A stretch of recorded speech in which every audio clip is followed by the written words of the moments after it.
السلام علیکم ورحمۃ اللہ وبرکاتہ۔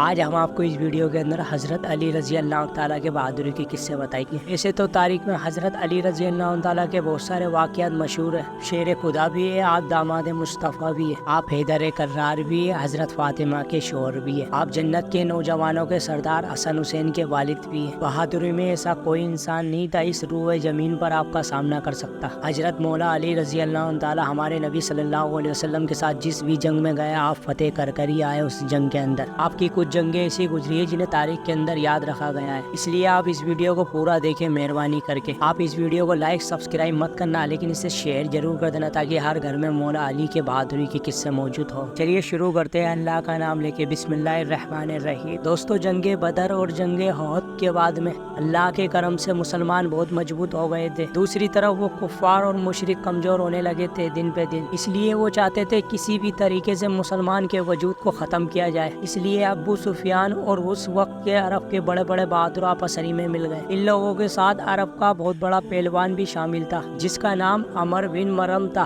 جن نے سینکڑوں جنگیں لڑی تھی۔ ایک ہاتھ میں اونٹنی کے بچے کو لیتا اور ایک ہاتھ سے لاکھوں کے لشکر کو قتل کر دیتا۔ پھر جنوری 627 عیسوی میں پھر ان تمام مشرکوں نے پھر مدینے کی طرف بڑھنا شروع کر دیا۔ پھر اس بات کا علم ہمارے نبی حضرت محمد صلی اللہ علیہ وسلم کو ہوا۔ پھر اپنے تمام صحابیوں کو بلایا اور فرمانے لگے، ایک طرف عرب کے سارے مشرک اور کفار ہیں، وہی ہم دوسری طرف اتنے سے مسلمان ہیں، بس اب اللہ کی طرف سے فیصلہ ہوگا حق اور باطل کیا ہے۔ اتنے میں سارے صحابی یہ سوچتے رہے اتنی بڑی فوج کا ہم مقابلہ کیسے کر پائیں گے۔ اتنے میں ہی ایک صحابی نے ارشاد فرمایا جن کا نام سلمان فارسی رضی اللہ تعالیٰ تھا، یا رسول اللہ، ہمارے مدینے کو 3 طرف سے پہاڑ نے گھیر رکھا ہے، بس ایک طرف سے آنے جانے کا راستہ بچا ہے۔ اگر ہم ادھر ایک بڑا سا گڈھا کھود دیتے ہیں تو کوئی مشرک اور کافر کھلے طور سے مدینے میں داخل نہیں ہو سکے گا۔ اس بات کو سب لوگوں نے بہتر سمجھا، اس لیے سب لوگ مل کے گڈھا کھودنے لگ گئے۔ 6 دنوں تک تمام مسلمان گڈھا کھودتے رہے۔ پھر آخر مدینہ کی حفاظت کے لیے 5.5 کلومیٹر لمبی، 4.5 میٹر گہری اور 9.5 میٹر لمبی ایک خندق کھودی گئی۔ پھر جیسے ہی ابو سفیان، عمر بن مرم اور عرب کے بڑے بڑے پہلوان مدینے کے قریب آئے، پھر انہوں نے کیا دیکھا، مدینے کے باہر ایک بہت بڑا گڈھا کھودا ہوا ہے۔ پھر حیران ہوئے اور سوچنے لگے ان لوگوں نے اتنی بڑی خندق کیسے کھودی اور اب ہم مدینے پر حملہ کیسے کریں گے۔ پھر اس کے بعد یہ سب لوگ 6 ہفتے تک باہر بیٹھے رہے۔ پھر عمر بن مرم نے کہا یہ تو میری توہین ہے۔ پھر اس نے اپنے گھوڑے کو خندق میں اتار دیا۔ پھر اس نے جیسے تیسے کر کے خندق کو پار کیا اور مدینے کے اندر داخل ہو گیا اور چیخ چیخ کر کہنے لگا، اے مسلمانوں، جھوٹے خدا کے دعوے کرنے والوں، اگر تمہارے اندر ہمت ہے تو مجھ سے آ کے لڑو یا تم سب مل کے میرے ہاتھ سے مر جاؤ۔ یہ سب سن کر سارے مسلمانوں نے اپنی نظریں جھکا لی اور خاموش ہو گئے۔ اتنی ہی دیر میں حضرت علی رضی اللہ تعالیٰ کھڑے اور کہنے لگے، یا رسول اللہ صلی اللہ علیہ وسلم، مجھے اجازت دیجیے، میں جاؤں گا۔ اتنے میں ہی ہمارے نبی نے کہا، علی بیٹھ جاؤ، تمہیں پتہ بھی ہے سامنے کون ہے، عمر بن مرم ہے، تم اس کو ٹکر نہیں دے سکو گے، ابھی تمہاری عمر بھی کم ہے۔ اس وقت کے دور میں حضرت علی رضی اللہ تعالیٰ کی عمر 23 سال کی تھی۔ ہاں ہے تمہاری جنت جو تم کہتے ہو، ہم مرنے کے بعد شہید ہو کر جنت میں جائیں گے، کیا یہاں پر کوئی نہیں ہے تمہاری جنت کا شوقین؟ اس وقت کے عرب کے بڑے بڑے پہلوان اور بہادر اپنی نظریں جھکائے نیچے بیٹھے ہوئے تھے، جن میں عمر طلحہ جیسے بہادر بھی تھے، سب کے سب خاموش ہو گئے۔ اتنے میں حضرت علی رضی اللہ تعالیٰ پھر سے کھڑے اور کہنے لگے، یا رسول اللہ صلی اللہ علیہ وسلم، مجھے حکم دیجیے، میں اس کافر کا منہ بند کراؤں گا۔ پھر اتنے میں ہی ہمارے نبی حضرت محمد صلی اللہ علیہ وسلم نے کہا، اے علی بیٹھ جاؤ، کیا تمہیں پتہ نہیں ہے سامنے عمر بن مرم ہے؟ پھر ہمارے نبی نے کہا، کون ہے وہ جو اس کافر کا منہ بند کرائے گا؟ یہ سب سنتے ہی سب نے اپنی اپنی نظریں نیچے جھکا لی اور کہنے لگے، یا رسول اللہ صلی اللہ علیہ وسلم، سامنے عمر بن مرم ہے جو ایک ہاتھ سے اونٹنی کے بچے کو پکڑتا اور ایک ہاتھ سے لاکھوں کے لشکر کو کاٹتا، اس ظالم سے کون لڑے گا؟ اتنے میں ہی حضرت علی رضی اللہ تعالیٰ نے تیسری مرتبہ ہاتھ اٹھایا اور کہنے لگے، اے میرے آقا، مجھے حکم دیجیے، میں اس کافر کے 2 ٹکڑے کر دوں گا۔ پھر تیسری مرتبہ اجازت مانگنے پر رسول اللہ صلی اللہ علیہ وسلم نے حضرت علی رضی اللہ تعالیٰ کو جانے کی اجازت دے دی۔ اتنے میں ہی حضرت علی رضی اللہ تعالیٰ کو اجازت ملتے ہی ایک ہاتھ میں ڈھال اور ایک ہاتھ میں تلوار لے کے مرم کے سامنے آ گئے۔ عمر بن مرم کا پورا جسم لوہے کے کوچ سے ڈھکا رہتا، یعنی اس کی ٹوپی بھی لوہے کی رہتی۔ مرم حضرت علی کو اپنے سامنے دیکھ کر کہنے لگا، تم کون ہو؟ یہاں پر کیوں میرے سامنے مرنے آئے ہو؟ یہ سب سن کر حضرت علی رضی اللہ تعالیٰ نے کہا، میں حیدر کرار ہوں، میری ماں نے میرا نام حیدر رکھا۔ حیدر کہا جاتا ہے ایک ماہر شیر کو اور کرار کہا جاتا ہے پلٹ پلٹ کے بار کرنے والے کو۔ مرم نے یہ سب سن کر کہا، جیسے تو آیا ہے ویسے ہی واپس چلا جا، میں بچے کو نہیں مارنا چاہتا۔